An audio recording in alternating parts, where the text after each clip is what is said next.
जय श्री राधे कृष्ण। आप सभी का हमारे YouTube चैनल पे बहुत बहुत स्वागत है। आइए जानते हैं वर्ष 2023 माघ मास कृष्ण पक्ष में एकादशी का व्रत कब किया जा रहा है। तो जानेंगे एकादशी व्रत के शुभ मुहूर्त के बारे में, पारण समय के बारे में, व्रत के नियमों के बारे में, व्रत के दौरान क्या करना चाहिए, नहीं करना चाहिए, और इस दिन भगवान को किस वस्तु का भोग लगाना चाहिए, भगवान को क्या अर्पण करनी चाहिए, इस दिन किन वस्तुओं का दान करना चाहिए और व्रत के दौरान किन चीजों का ध्यान रखना चाहिए। तो आज जानेंगे इन सबों के बारे में। माघ मास के कृष्ण पक्ष में पड़ने वाली एकादशी को इसे षटतिला एकादशी के नाम से जाना जाता है। आप सभी भक्तों को षटतिला एकादशी व्रत की ढेर सारी शुभकामनाएं। आप सभी के जीवन में लक्ष्मी नारायण की कृपा से आप सभी को सभी प्रकार के सुख और समृद्धि की प्राप्ति हो। भगवान आप सभी के इच्छाओं को पूर्ण करे। हर माह के कृष्ण पक्ष और शुक्ल पक्ष की एकादशी तिथि के दिन एकादशी का व्रत किया जाता है और हर एकादशी व्रत का अपना विशेष महत्व माना गया है। इसी प्रकार से माघ मास के कृष्ण पक्ष में पड़ने वाली षटतिला एकादशी व्रत का अपना विशेष महत्व है। इसे एकादशी या 11 व्रत के नाम से जाना जाता है। इस एकादशी व्रत के प्रभाव से व्रती के सभी प्रकार के पापों का नाश होता है। यह व्रत सद्बुद्धि एवं आरोग्यदायिनी एकादशी कहलाती है। इस व्रत को करने से जानते हुए भी किए गए पाप नष्ट हो जाते हैं। इस व्रत के करने वाले को इस दिन, जो कि विशेष करके तिल स्नान, तिलों से उपटन, तिल हवन, तिलोदक पान, तिलों का आहार तथा तिलदान, यह व्रत में 6 प्रकार के कर्म बताए गए हैं। इस दिन भगवान श्री कृष्ण और भगवान लक्ष्मी नारायण का पूरे विधि विधान के साथ पूजन करना चाहिए। इससे भगवान अति प्रसन्न होते हैं और सभी प्रकार के पापों को नष्ट करते हैं तथा वैकुंठ लोक की प्राप्ति होती है। एकादशी का व्रत, जो कि सभी प्रकार के पापों को नष्ट करने वाला है। जब व्यक्ति के पाप और ताप नष्ट होते हैं तभी उनके पुण्यों का उदय हो पाता है। उसके बाद ही सभी प्रकार के सांसारिक सुखों की प्राप्ति हो पाती है। एकादशी का जो भी व्रत करते हैं उन्हें, जो कि व्रत के लिए दशमी के दिन से ही व्रत में नियमों का पालन करना चाहिए। दशमी तिथि के दिन, जो कि सूर्यास्त से पहले ही भोजन ग्रहण करना चाहिए। उसके बाद दांतों को अच्छे तरह से साफ करके रात्रि में ब्रह्मचर्य का पालन करते हुए भगवान नाम का स्मरण करते हुए सोना चाहिए। और एकादशी तिथि के दिन सुबह ब्रह्म मुहूर्त में उठ करके नित्य क्रियाओं से निवृत्त हो करके गंगा नदी में या घर के नहाने के पानी में थोड़ा सा गंगा जल मिला करके स्नान करना चाहिए। इस दिन खास करके तिल स्नान का विशेष महत्व है और तिल के उपटन लगाने का विशेष महत्व है। तो तिल का उपटन लगा करके तिल स्नान करना चाहिए। इससे अनंत गुना पुण्य फलों की प्राप्ति होती है। स्नान करने के बाद शुद्ध वस्त्र धारण करें। उसके बाद फिर व्रत का संकल्प लेना चाहिए। भगवान से प्रार्थना करनी चाहिए कि हे भगवान विष्णु, माता लक्ष्मी, हे भगवान श्री कृष्ण, आज मैं षटतिला एकादशी का व्रत करने जा रहा हूँ या करने जा रही हूँ। आप हमें आशीर्वाद प्रदान करें। मेरे सभी प्रकार के पापों का नाश हो। मेरे दैविक, दैहिक और भौतिक सभी प्रकार के पाप नष्ट हो। और जब पाप नष्ट होते हैं तभी पुण्यों का उदय हो पाता है। तो भगवान से प्रार्थना करें। आपके मन में जो भी इच्छा हो, जो भी कामना हो, वह प्रभु से कहें और कहे कि हे प्रभु, यह व्रत मेरा सफलता पूर्वक पूर्ण हो। आप हमें आशीर्वाद प्रदान करें। इस प्रकार से भगवान से प्रार्थना करें। और इस दिन, जो कि दिन रात्रि उपवास रहते हुए व्रत को धारण करना चाहिए। जो उपवास नहीं रह पाते हैं वो एक समय फलाहार ग्रहण करे और भगवान का इस दिन, जो कि सुबह और शाम के वक्त पूरे विधि विधान के साथ पूजन करे, कथा श्रवण करे, भगवान की आरती करे। रात्रि में जहाँ तक हो सके जागरण का कार्य करना चाहिए। अगर एकादशी के व्रत में जागरण करते हैं तो उसका कई गुना महत्व बढ़ जाता है। तो एकादशी के व्रत के दिन जागरण करते हुए फिर अगले दिन जाकर के द्वादशी तिथि के दिन सुबह में स्नान कर ले, शुद्ध वस्त्र धारण करके भगवान का पूजन और आरती कर ले। षटतिला एकादशी के अगले दिन, जो कि तिल द्वादशी का व्रत होता है, और खास करके द्वादशी तिथि के दिन, उस दिन सुबह में स्नान करके शुद्ध वस्त्र धारण करके भगवान विष्णु का, जो कि पूरे विधि विधान के साथ पूजन करना चाहिए और भगवान श्री कृष्ण का पूजन करना चाहिए।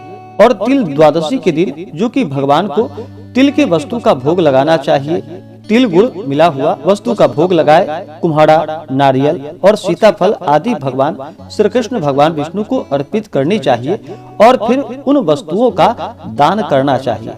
इससे अनंत गुना पुण्य फलों की प्राप्ति होती है। और इस दिन फिर द्वादशी तिथि के दिन दान आदि का कार्य करके ब्राह्मणों को भोजन करवाए, ब्राह्मणों को दान और दक्षिणा दे। उसके बाद फिर समय के अनुसार व्रत का पारण करना चाहिए। तो पहले आइए जानते हैं षटतिला एकादशी का व्रत माघ मास कृष्ण पक्ष में कब है। तो जानते हैं पहले शुभ मुहूर्त और पारण समय के बारे में।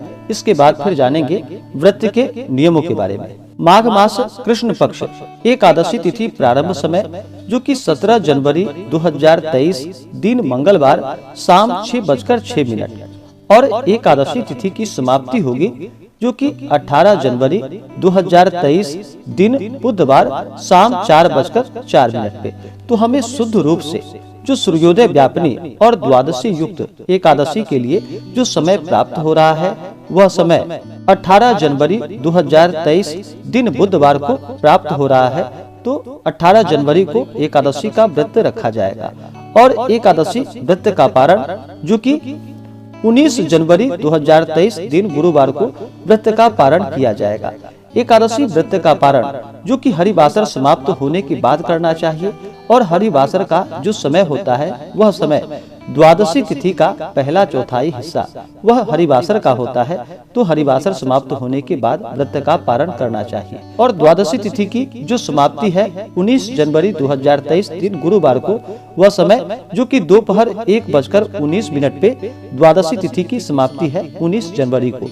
तो व्रत का पारण जो है वह 19 जनवरी 2023 दिन गुरुवार को व्रत का पारण जो कि पारण का समय होगा सुबह 7:14 से सुबह 9:21 तक व्रत का पारण जो कि 19 जनवरी 2023 दिन गुरुवार को किया जाएगा। षटतिला एकादशी व्रत का पारण जो कि गो दुग्धेन पारणम गाय के दूध से व्रत का पारण है। आप चाहें तो तुलसी दल और जल से व्रत का पारण करें और खास करके उस दिन तिल खाने का भी विशेष महत्व है। तो प्रसाद के रूप में उस दिन तिल ग्रहण करना चाहिए और खास करके षटतिला एकादशी पारणा के दिन जो कि इस दिन खिचड़ी खाने का भी विधान होता है। तो कथा के अनुसार आप खिचड़ी ग्रहण करें, भगवान को प्रसाद के रूप में चढ़ाते हुए खिचड़ी को ग्रहण करना चाहिए। तो यह बड़ा ही पुण्य फलदायी माना गया है। एकादशी तिथि के दिन योग जो कि वृद्धि योग होगा रात्रि 2:45 तक। उसके बाद ध्रुव योग और एकादशी तिथि के दिन सर्वार्थ सिद्धि योग और अमृत सिद्धि योग भी होगा जो कि दोपहर 1:14 तक। तो यह बड़ा ही अच्छा योग है। तो इस दौरान भगवान का पूरे विधि विधान के साथ पूजन करें तो अनंत गुना पुण्य फलों की प्राप्ति होगी। एकादशी तिथि के दिन राहु काल का जो समय होगा 18 जनवरी को वह समय दोपहर 12:08 से दोपहर 1:29 तक राहु काल का समय होगा। तो राहु काल समय के दौरान कोई भी शुभ कार्य या नया कार्य नहीं करना चाहिए, यह लाभप्रद नहीं होता है। तो इस बात का ध्यान रखें। राहु काल समय को छोड़ करके आप फिर उसके पहले या उसके बाद ही भगवान का पूजन करें या किसी भी प्रकार के शुभ कार्यों को करें तो लाभप्रद होगा। तो एकादशी तिथि के दिन राहु काल का समय दोपहर 12:08 से दोपहर 1:29 तक होगा और 19 जनवरी को जो कि राहु काल का समय द्वादशी तिथि के दिन वह समय दोपहर 1:29 से दोपहर 2:50 तक राहु काल का समय होगा। तो इस बात का ध्यान रखें। राहु काल समय छोड़ करके ही आप पूजन आदि का कार्य करें तो लाभकारी होगा।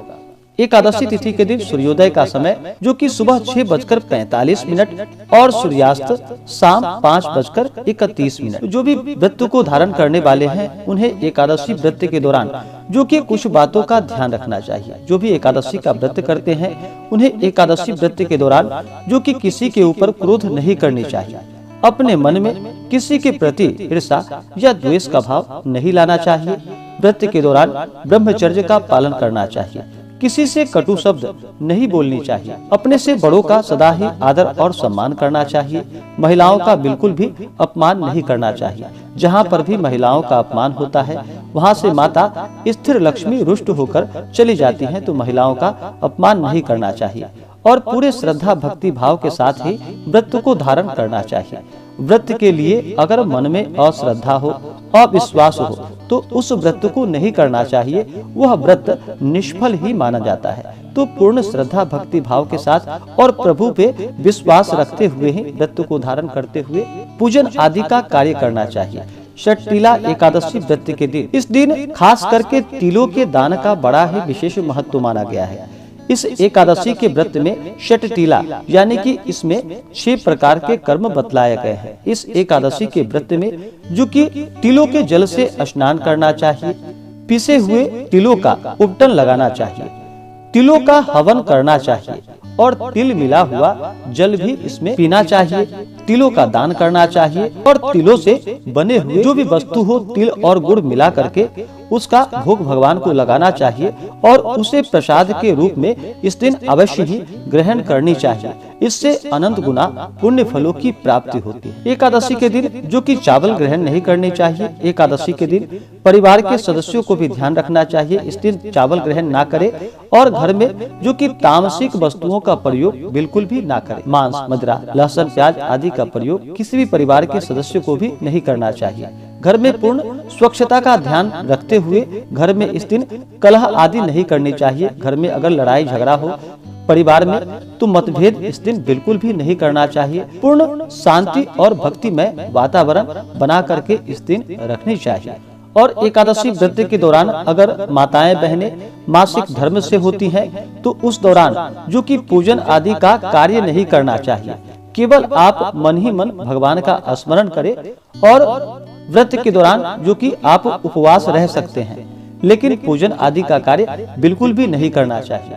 इस बात का ध्यान रखें और भगवान का पूर्ण श्रद्धा भक्ति भाव के साथ इस दिन भगवान श्री कृष्ण के और भगवान विष्णु के नामों का जप करना चाहिए। और इस दिन भगवान श्री कृष्ण को जो कि जल का अर्घ्य अवश्य ही प्रदान करना चाहिए और उस समय आप इन मंत्रों का उच्चारण करें तो लाभकारी होगा। मंत्र शुभ्रहण्य नमस्तेस्तु महापुरुष पूर्वज गृहाना अर्घ्यम मया दत्तम लक्ष्म्या सह जगतपते। इस प्रकार से भगवान के नाम का उच्चारण करते हुए मंत्रों का उच्चारण करते हुए आप भगवान को जल अर्पित करें तो बड़ा ही पुण्य फल दायक होगा। तो आशा करता हूँ कि जानकारी आपको अच्छा लगा हो। हम अगले वीडियो में जानेंगे जो कि षटतिला एकादशी व्रत के संपूर्ण पूजन विधि के बारे में, जो कि हम आपको अगले वीडियो में बताएंगे। अभी इतना ही बतलाया गया है क्योंकि वीडियो ज्यादा लंबा हो जाता है, इस कारण से अभी तक के लिए इतना ही और अगले वीडियो में फिर जानेंगे संपूर्ण पूजा विधि के बारे में। तो आशा करता हूँ कि जानकारी आपको अच्छा लगा हो। अगर आप सब माघ मास में सकट चौथ तिल चौथ व्रत के शुभ मुहूर्त पूजन विधि के बारे में जानना चाहते हो तो उसका वीडियो जो कि हमारे चैनल पे अपलोड है या हमारे वीडियो के एंड स्क्रीन में जाकर के भी आप माघ मास के तिल चौथ व्रत सकट चौथ व्रत के बारे में जानकारियां प्राप्त कर सकते हैं, क्योंकि माघ मास में सकट चौथ व्रत का अपना विशेष महत्व माना गया है। तो आप संपूर्ण व्रत के नियम विधि के बारे में हमारे चैनल पे वीडियो अपलोड है, आप जा करके जानकारियां को प्राप्त कर सकते हैं। तो आशा करता हूं कि जानकारी आपको अच्छा लगा हो। ऐसे ही ज्ञानवर्धक जानकारियां प्राप्त करने के लिए हमारे इस चैनल पे अगर आप नए हैं तो चैनल को लाल बटन दबा करके सब्सक्राइब करें, साथ में बेल आइकन घंटी को दबाएं ताकि मेरी वीडियो का नोटिफिकेशन आपको समय से मिलता रहे। वीडियो को लाइक करें, शेयर करें। सुखी रहें और स्वस्थ रहें। जय श्री राधे कृष्ण। धन्यवाद।